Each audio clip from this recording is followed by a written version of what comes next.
जैसे सोए सोने के बाद योग माया आ गई और योग माया जो है योग माया पहुंचती है और सुदामा जी को सोते हुए सुदामा जी को लेकर के आकर के जगाया सीधा द्वारिकापुरी में। अब द्वारिकापुरी में जब जगाया तो सुदामा जी जब जगे तो देख रहे हैं द्वारिकापुरी में। द्वारिकापुरी में कैसे आ गए? सोच रहे हैं कि कभी से चल रहे हैं और द्वारिकापुरी हम पहुंच गए। वहां एक व्यक्ति से पूछते हैं कि भैया ये बताओ कि यहाँ सुदामा का घर कौन सा है? सुदामा का घर कौन सा है? सुदामा जी कहते हैं कि यहाँ पर हमारे कंधुआ का घर कौन सा है? पथिक ने कहा कि ऐसा है, यहाँ कंधुआ नाम का कोई व्यक्ति नहीं है। कहा कंधुआ नाम का नहीं है? कहा नहीं। कहा तुम नहीं जानते हो, हमारा कंधुआ जो है इतना प्रतापी है, इतना प्रतापी है, उसको सब जानते हैं। कहा कि नहीं, यहाँ ऐसा कोई नहीं है। और नाम बताइए। कहा उनका नाम है कृष्णचंद्र। तो कहा ऐसे नाम ले रहे हो, ऐसे संबोधन कर रहे हो? अरे वो तो यहाँ के महाराजा धिराज हैं, बहुत बड़ा विश्लेषण है लगता है। कहा क्या? कहा श्री श्री 1008 महाराजा धिराज श्री कृष्णचंद्र जी महाराज, ऐसा विश्लेषण लगता है। कहा इतना बड़ा नाम हो गया उनका? कहा हाँ। हे आओ कन्हैया, हे आओ मुरारी, तेरे दर पे आया सुदामा पुजारी। हे आओ कन्हैया, ये आओ मुरारी, तेरे दर पे आया सुदामा पुजारी।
जो मन में छुपाऊं, ये घट घट के सब जानते हो मुरारे, तेरे दर पे आया सुदामा पुजारी।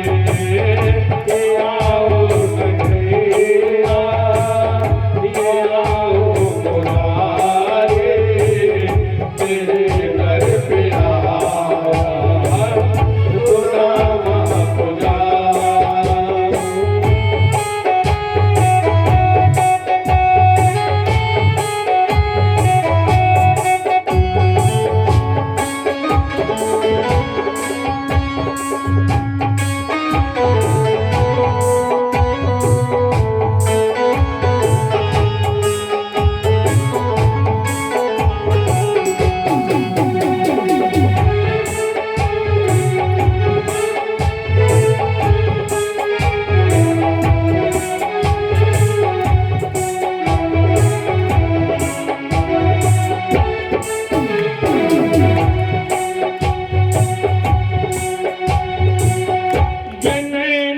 में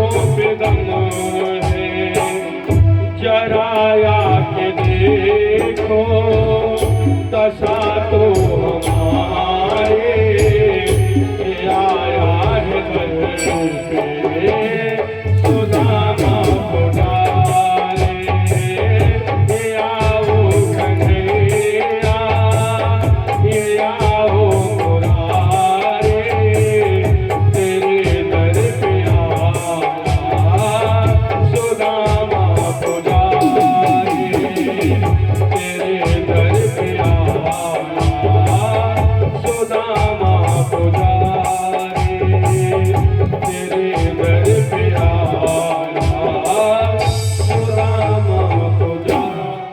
बोलिए वृंदावन बिहारी लाल की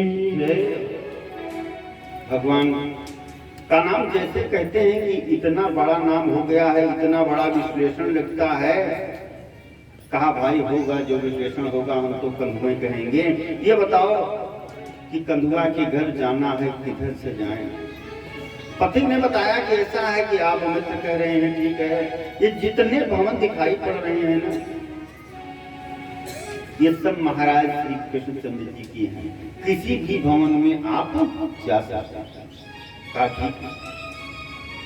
भागवत के अनुसार तो सुदामा जो है सीधा श्री कृष्ण के अंतःपुर तक पहुंच गए, जहां पर कि श्री कृष्ण और रुक्मिणी विराजमान।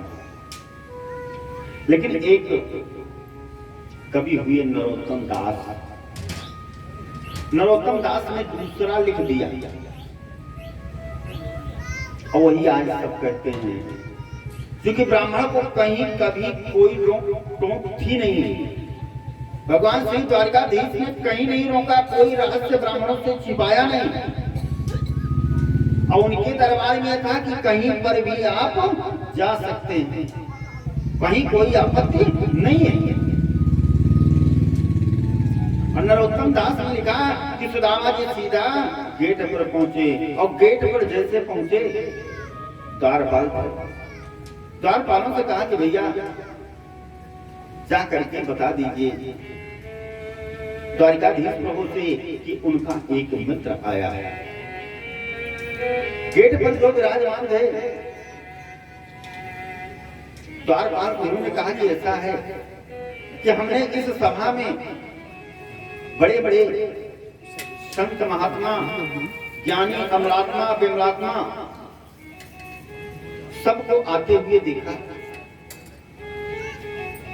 सूर्य देव आते हैं, चंद्र देव आते हैं, लेकिन ऐसे किसी ने ये नहीं बताया कि हमारे मित्र हैं द्वारकाधीश प्रभु। लेकिन तुम मित्र बता रहे हो। कहा हाँ भैया, मैं सत्य कह रहा हूं कि मैं मित्र हूं उनका। कहा कि ठीक है, जा रहा हूं सूचना देने के लिए। पहुंच गए सुदामा के पास। सुदामा जी के कहने पर द्वारपाल पहुंच गए द्वारकाधीश के पास, जहां पर वो अपनी सुधर्मा संभावे बैठे हुए थे। अब वहां जैसे पहुंचते हैं, सर नीचे किए हुए द्वारपाल श्री कृष्ण भगवान के समक्ष खड़ा होता है, कहता है, भगवान कहते हैं प्रभु क्या बात है? कहा प्रभु क्या बताएं? आज एक ऐसा व्यक्ति आया है जो आपको मित्र कह रहा है। अभी तक जितने लोग आए हैं सबको मिलवाते हैं, किसी ने आपको मित्र नहीं कहा। कहा कि कैसे है वो, कैसे मित्र हमारा जो कह रहा है?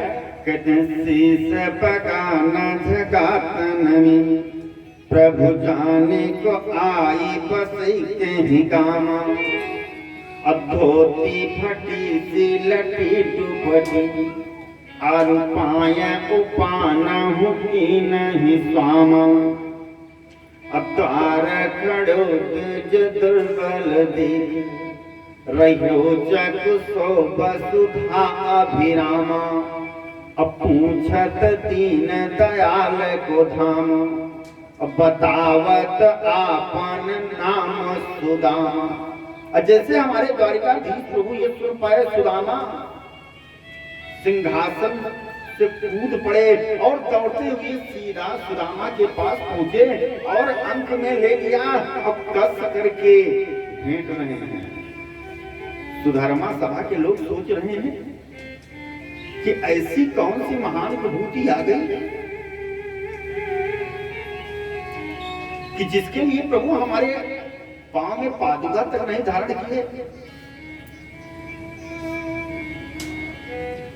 और दौड़ पड़े। महारानी रुक्मिणी सोच रही दनादिन आए हुए हो गया, इतना व्याकुलता से तो कभी दौड़े नहीं। कहां जा रहे हैं प्रभु?